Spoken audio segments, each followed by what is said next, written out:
नमस्कार दोस्तों, आखिरकार भारत ने आज इतिहास रच दिया है। पूरे दुनिया हिल गया है। भारत और वियतनाम के बीच में अब तक का सबसे बड़ा मिलिट्री पैक्ट साइन हो गया है।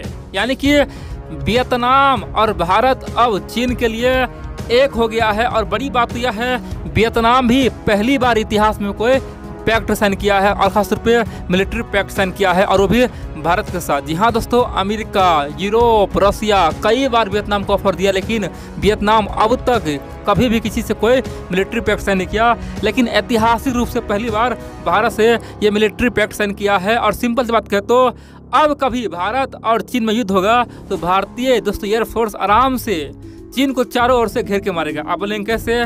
भारतीय एयरफोर्स आराम से वियतनाम में जाएगा, वहाँ पर रिफ्यूलिंग करेगा और आराम से चीन को उड़ा देगा। वहाँ से 2-4 मिसाइल मार के फिर आराम से वियतनाम आके फिर यहाँ पे मेंटेनेंस कर लेगा। उसी प्रकार दोस्तों वियतनाम चाइना में वार होगा तो वियतनाम भी चौतरफा वार करेगा। भारत में आएगा, भारत का किसी भी मिलिट्री बेस है अब उसके लिए ओपन हो गया है। यहाँ पे उसका फाइटर प्लेन उतरेगा, मेंटेनेंस करेगा, रिफ्यूल करेगा और चीन पे 2-4 बम गिरा के आ जाएगा। दोस्तों ये ऐतिहासिक रूप से बहुत बड़ा निर्णय है और पूरे दुनिया हिल गया है। चीन में हड़कंप मच गया है और चीनी मीडिया बोल रहा है कि हम पे अब तक का सबसे बड़ा अटैक है, ये युद्ध है, भारत वियतनाम को इसका खमेजा भुगतना होगा। दोस्तों चीनी मीडिया बोल रहा है कि वर्ल्ड वार 2 से पहले ऐसा ही समीकरण बना था, अब सेम टू सेम बन गया है।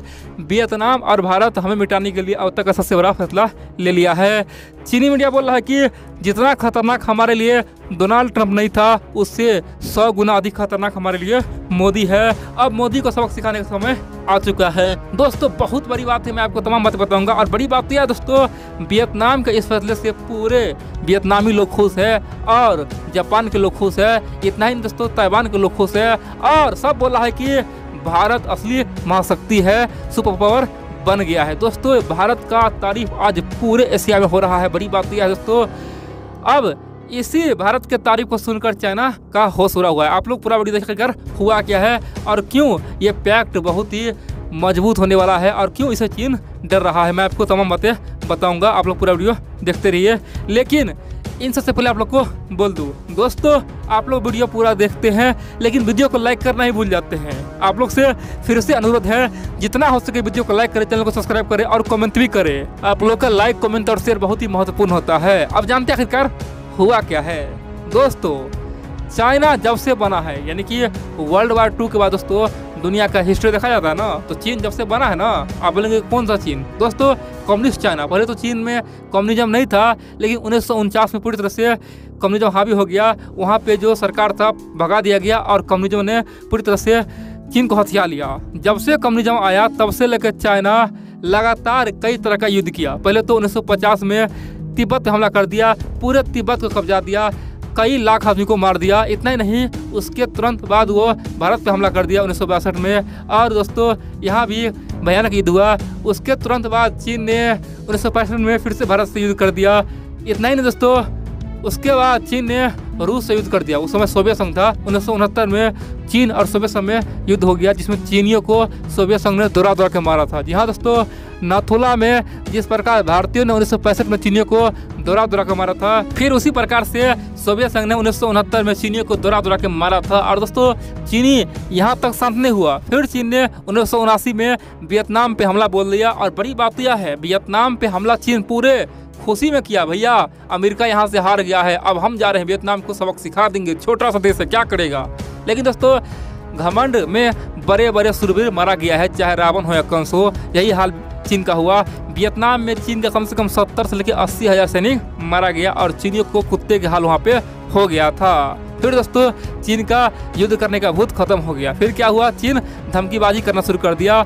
दोस्तों चाइना क्या किया अभी तक आप जानते हैं, हांगकांग को कब्जा चुका है, इनर मंगोलिया पे धावा बोल चुका है। इतना ही नहीं, अब बोला है ताइवान को कब्जाएंगे। तो बड़ी बात तो यह है, चीन का युद्ध का इतिहास रहा है और वियतनाम के लोग आज भी चीन को अपना सबसे कट्टर दुश्मन मानता है। दोस्तों एशिया में कुछ देश है ना जो अपना जान देना पसंद करेगा, लेकिन चीन का गुलामी पसंद नहीं करेगा। कौन कौन है?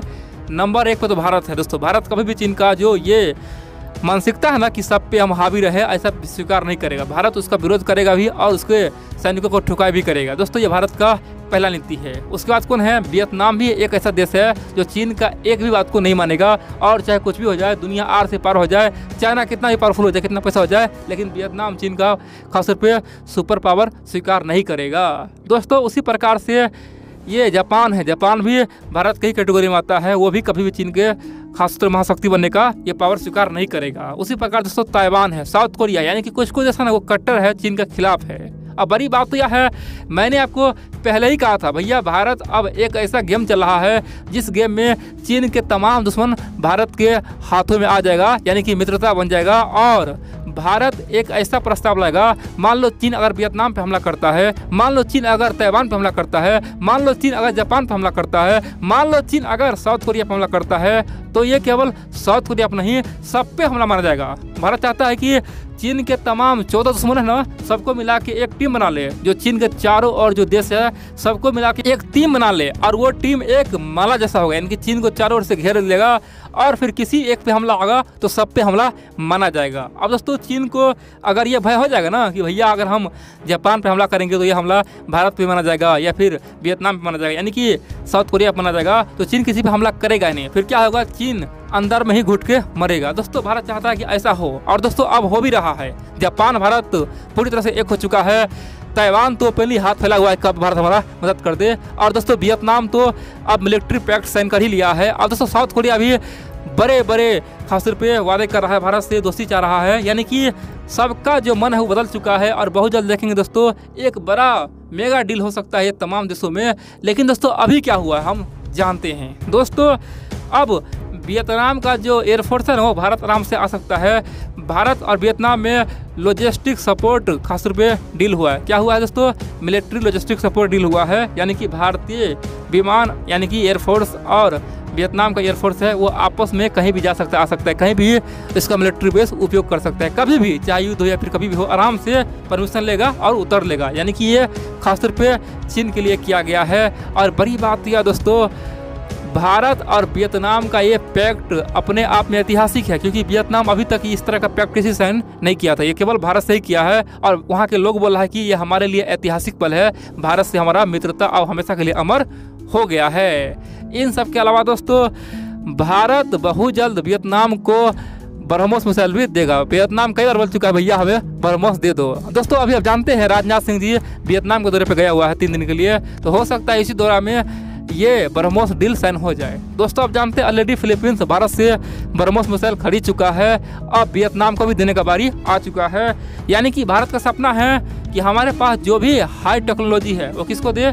अपने दोस्तों को दे। भारत का दोस्त कौन है? दोस्तों भारत का दोस्त आज ओपन रूप से तो बहुत सारा है, ये सऊदी अरबिया भी दोस्त बोलता है, अमेरिका भी बोलता है, लेकिन दोस्तों जो मुसीबत में काम आ सके वो केवल कुछ ही दोस्त है। जैसे वर्तमान में ये जापान हो गया दोस्तों, फ्रांस हो गया, रूस को भी ले सकते हैं, इजराइल को ले सकते हैं, वियतनाम को ले लीजिए, इतना ही नहीं साउथ कोरिया, ये सब भविष्य में चीन के खिलाफ लड़ने वाला है, यानी कि हमारे टीम का आदमी है। ठीक है दोस्तों, तो भारत चाहता है कि उस हमारे टीम को मजबूत करे, हमारे पास जो भी एडवांस हथियार है सबको सप्लाई करे। और दोस्तों सब धीरे धीरे मांग भी रहा है, तो 2030 तक देखेंगे चाइना के चारों ओर भारत का ही मिसाइल तैनात होगा।